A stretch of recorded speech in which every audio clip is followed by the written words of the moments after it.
வணக்கம். நம்ம சேனலுக்கு தொடர்ந்து ஆதரவளித்துக் கொண்டிருக்கும் நல்ல உள்ளங்களுக்கு நன்றி. செந்தில் பாலாஜி வழக்கு 20ஆம் தேதி ஒத்தி வச்சிருக்காங்க. அதையும் தாண்டி அனிதா ராதாகிருஷ்ணனுக்கு இப்போ அமலாக்கத்துறை பிடி இருக்குது அப்படிங்கிற மாதிரி வரக்கூடிய தகவல்கள் இன்றைக்கி ஒரு நாளிதழில் விவரமாக வந்திருக்கு. அனிதா ராதாகிருஷ்ணன் அவர்களை சென்னையில் இருக்கக்கூடிய அமலாக்கத்துறை அலுவலகத்தில் கூப்பிட்டு 7 மணி நேர விசாரணை.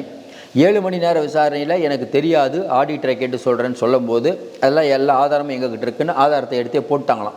பாருங்கள், இந்தந்த இடத்துல இவ்வளோ சொத்து வாங்கியிருக்கீங்க, உங்கள் பையன் தொடங்கின கம்பெனிக்கு 5 லட்ச ரூபா நீங்கள் ஆன்லைனில் அனுப்பியிருக்கீங்க, அது இல்லாமல் உங்கள் அக்கௌண்ட்டில் 40 லட்ச ரூபா வரவு வச்சுருக்காங்க, இந்த பணம் எங்கே?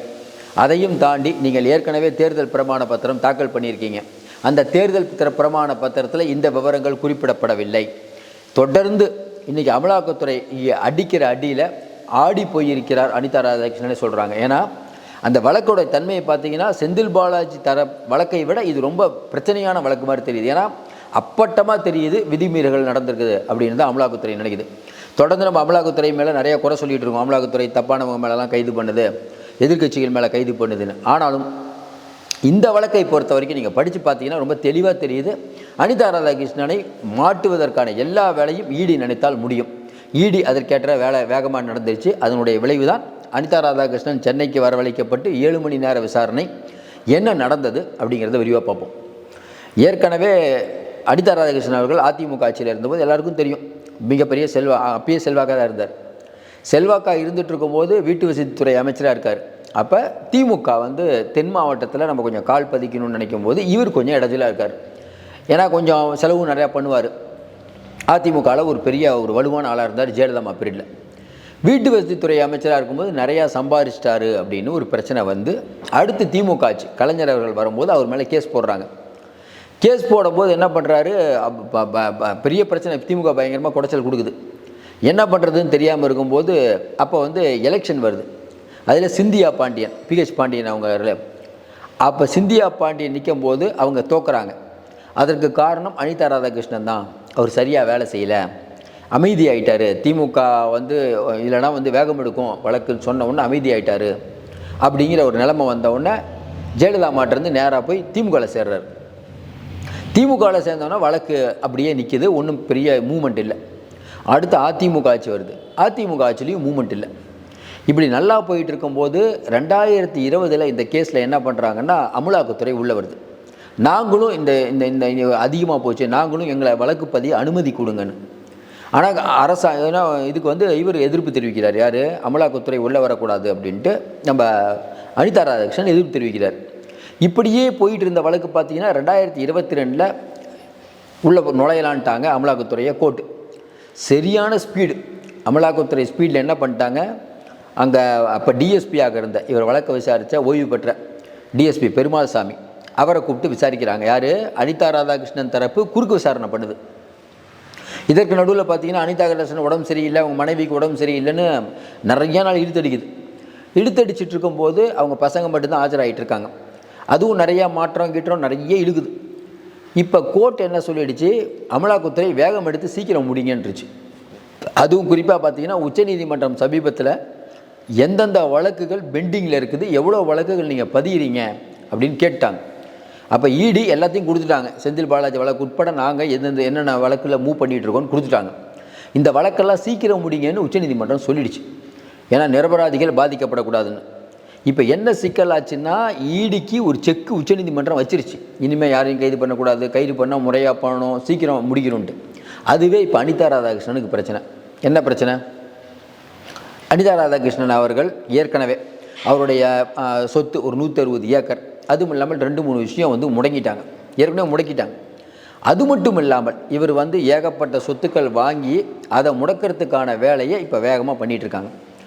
இதை எப்படியும் தடுத்து நிறுத்தணும் அப்படிங்கிறதுக்காக அனிதா ராதாகிருஷ்ணன் பண்ணுற வேலையெல்லாம் முயற்சி பலன் அளிக்கல. இப்போ லேட்டஸ்ட்டாக என்ன இம்ப்ரூவ்மெண்ட் அப்படின்னா, தூத்துக்குடியில் இந்த வழக்கு நடந்துகிட்ருக்குது. இவர் இடியோடைய வழக்கறிஞர் வராரு. அவர் ரொம்ப ஆழமாக இல்லைங்க, ரொம்ப பெரிய பிரச்சனை இருக்குது அப்படின்னு நீதிமன்றத்தில் தாக்கல் பண்ணிட்டார். உடனே சென்னைக்கு செந்தில் இவரை கூப்பிட்றாங்க அனிதா ராதாகிருஷ்ணன். 7 மணி நேரம் விசாரணை. இந்த டாக்குமெண்ட் எப்படி வந்தது, அந்த டாக்குமெண்ட் எப்படி வந்தது, இந்த சிவா மெட்டல்ஸ் அப்படிங்கிற பேரில் உங்கள் பசங்க ஆரம்பித்த கம்பெனிக்கு நீங்கள் 5 லட்ச ரூபா கொடுத்துருக்கீங்கன்னு எங்கள் ஆடிட்டரை கேட்டு சொல்கிறேன்ட்டாராம்.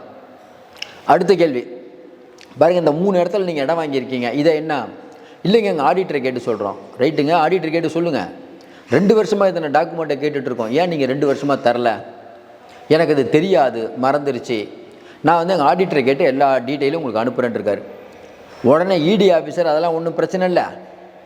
இவர் முதல்ல என்ன பண்ணியிருக்காரு, அதில் இன்னொரு சிக்கல் என்னென்னா, நான் 5 லட்ச ரூபா இல்லைங்க, அது வந்து கொடுத்த மாதிரி ஞாபகம் இல்லை அப்படின்ட்டுருக்காரு. பேங்க் ஸ்டேட்மெண்ட் எடுத்து காட்டிட்டாங்களாம். இந்த சொத்து வந்து வாங்கும்போது வந்து உங்கள் பேரில் தான் வாங்கியிருக்கீங்க, அதுக்கப்புறம் நீங்கள் தானமாக கொடுத்துருக்கீங்க, என் பேரில் வாங்கலான் இருக்கார்.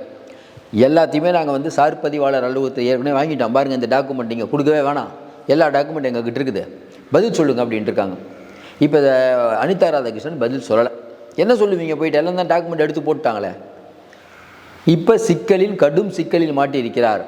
இப்போ ஏரியாவில் கேட்டிங்கன்னா, இல்லைங்க அவர் நல்லா சம்பாதிச்சார், நல்லா சொத்து வாங்கினார், நிறைய பேருக்கு செஞ்சார்.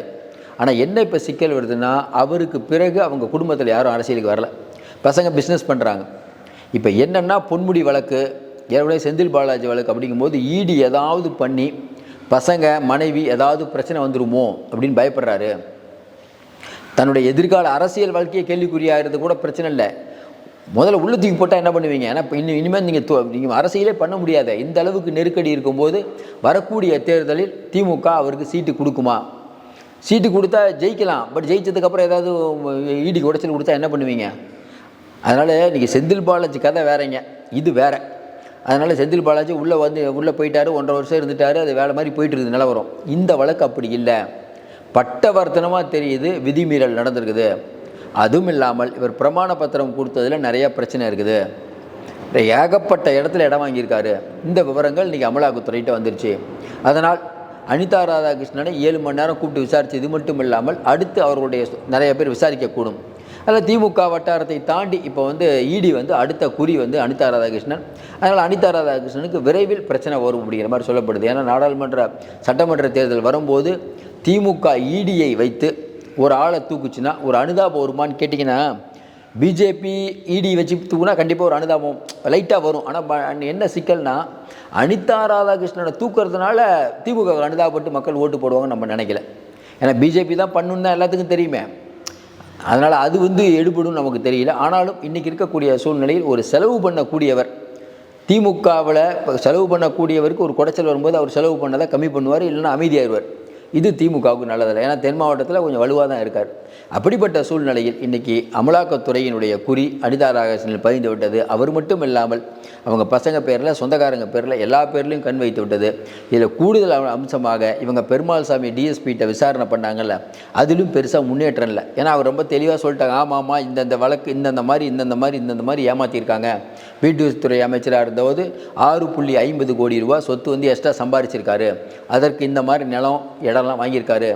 ஏற்கனவே அவருடைய 18 இடங்களில் இருக்கக்கூடிய சொத்துக்கள் முடக்கப்பட்டிருக்கிறது. 160 ஏக்கருடைய நிலம் கையகப்பட்டிருக்குது. இப்போ மொத்தமாக கை வச்சாங்கன்னா நிறையா சொத்து மாட்டிக்கும், அந்த ரேஞ்சில் போயிட்டு இருக்குது. அதனால் என்ன பண்ணுவதுன்னு தெரியாமல் விழிச்சிட்ருக்காருங்க மாதிரி தான் சொல்லியது. இதை சமாளிப்பது மிக கடினம் அப்படிங்கிற மாதிரி தான் இடியில் சொல்கிறாங்க. மீண்டும் சந்திப்போம். நன்றி, வணக்கம்.